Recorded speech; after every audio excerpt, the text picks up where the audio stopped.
Aruba. We got back on September 20th on a Wednesday. Today is Saturday. We've been busy getting the boat ready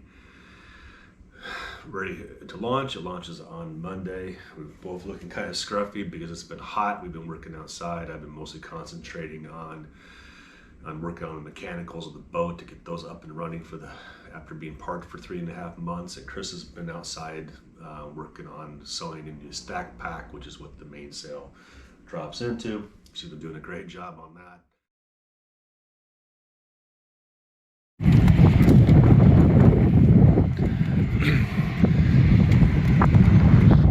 Finally back to our boat after about 3.5 months.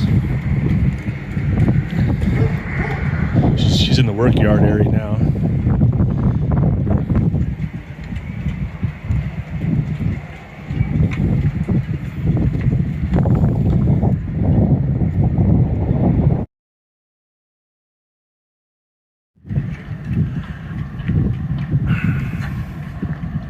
That they're prepping the bottom for some new hull paint.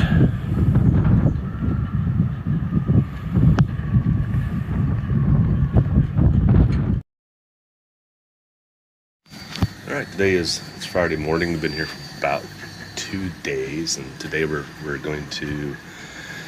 going to start recommissioning the engines for the upcoming year. The inside of Nanook is still clean. We're gradually kind of moving things on board. Keep the windows for the most part closed because of the dust, and also all the screens on and stuff because we have a lot of flies in this area.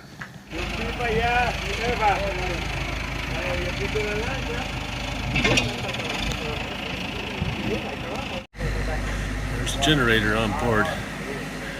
Most of the parts are inside. I'll move this inside maybe later if I can't install it right away.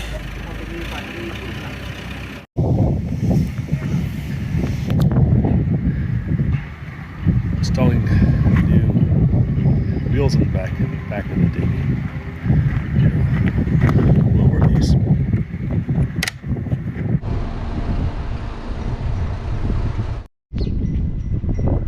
Here's the Varadero Marina office. Main dock, fish house, restaurant, and then the boat yard entrance is down there. All right, fish house restaurant. There's a dinghy dock right behind the fish house restaurant. This is the boat yard entrance. Right behind this main gate is the working area of the boat yard, where Nanook is currently stored. All right, so this is the work area. We just entered the gate, and straight ahead of us here is the new fuel dock. So diesel and regular gasoline. Right, this is where boats are launched, hauled out and launched here in Varadero. It's very wide, and we had no problems coming in. I mean, there's a little bit of a side current, and and you're coming in kind of crosswind, but it's so wide in here that even with our wide catamaran, we had no issues at all. Knock check. All right, back on Nanook. Just getting a little bit dirty as I've been working back here the last couple of days, but we had all of our big equipment brought on board. I pulled the stanch on the bar off the back of the Nanook, so we can load with the forklift. Yeah, there's a new genset. The genset's going to go in there. Here's the tractor that they use for hauling and launching the boats. On the other side of the tractor, behind that fence, is the long-term storage yard. This is where Nanook was while we were gone. Okay, I just turned the power back on. Power's back. Batteries and inverter are underneath that bunk. One of the engine batteries was low, so I jumped it. I connected both sides together to see what the other side how the other side was, and it has power, so we should have enough power to start the engines. Auxiliary battery, this is the generator starting battery, it's fine. And our domestic batteries are fine after sitting for 3.5 months. Love lithiums, but yeah, everything is back on and functioning, except at the moment the inverter doesn't seem to be providing power to the system. I need to figure out why I don't have a alternating current from the inverter.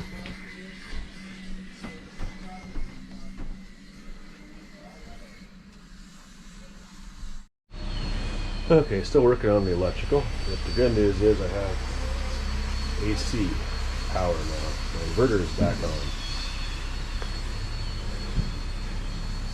The Victron inverters are very good equipment, but they can be a little finicky at times. And it turned out I had to disconnect this color controller from the inverter, and then the system turned on. Now I need to see if I can plug that back in and if it stays on. Okay, so here's the offending piece of equipment. That little gray wire on top, I unplugged it and plugged that back in, and that's what turned on the system. The Victron 3000 watt inverter, and there's my batteries.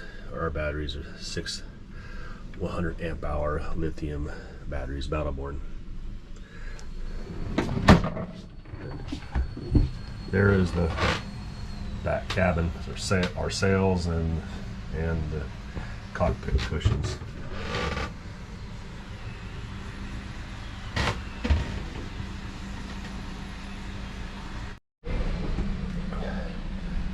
Now the controller is measuring. It says 29 watts. That's AC load. So great.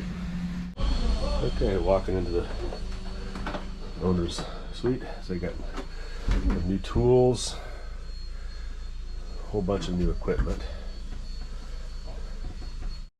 Okay, next step is to turn on the Marine instruments. Inside nav station.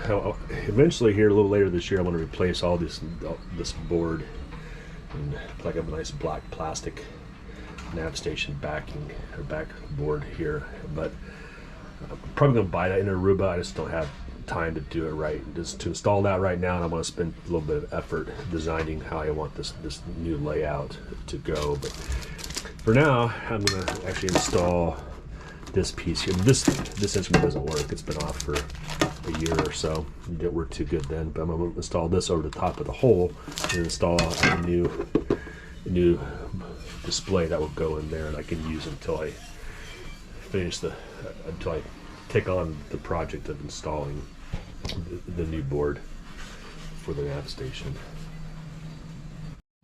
Okay, I'm checking the instruments outside. Chart plotter is on.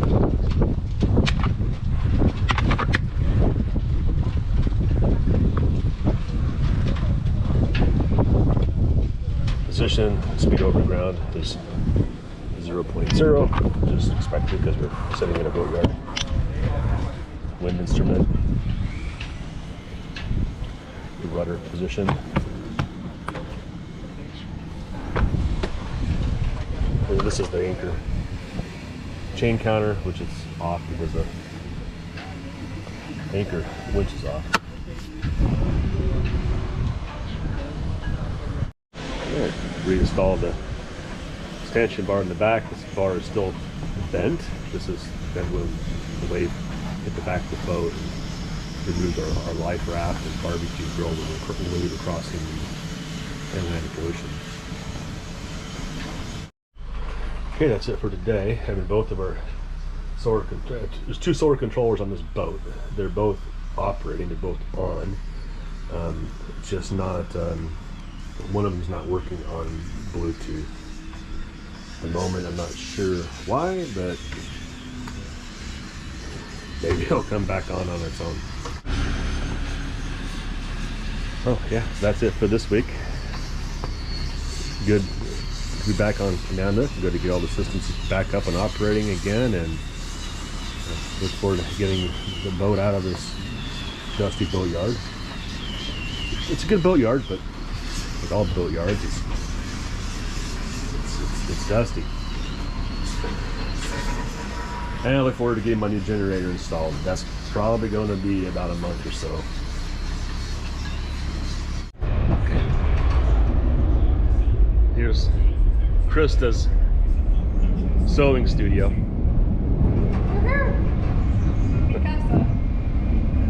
Right behind the airport.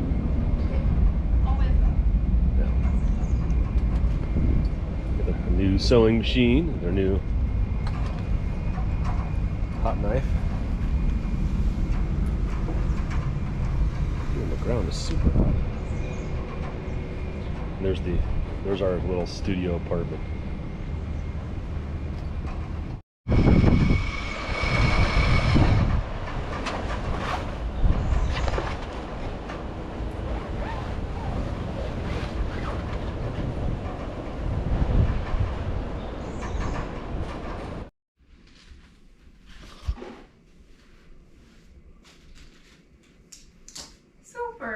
So here you see me putting the 1-inch edging on both the bottom and the top of the sail bag. Right now I'm using the Sailrite basting tape for canvas. So it's a double stick tape. I put the tape on the very edge, and then I take the folded, because I have to fold it and press it down in half. So then I put it underneath the stack pack, pull to expose the second side of the sticky tape, and then press that down. And I go all the way around, 16.5 feet at the bottom, 17 feet at the top, both of the sides. And then I use a bias tape on the one curve as the sail bag wraps and connects with hooks around the mast. So the first one took me about 6 hours setting up the double-sided tape.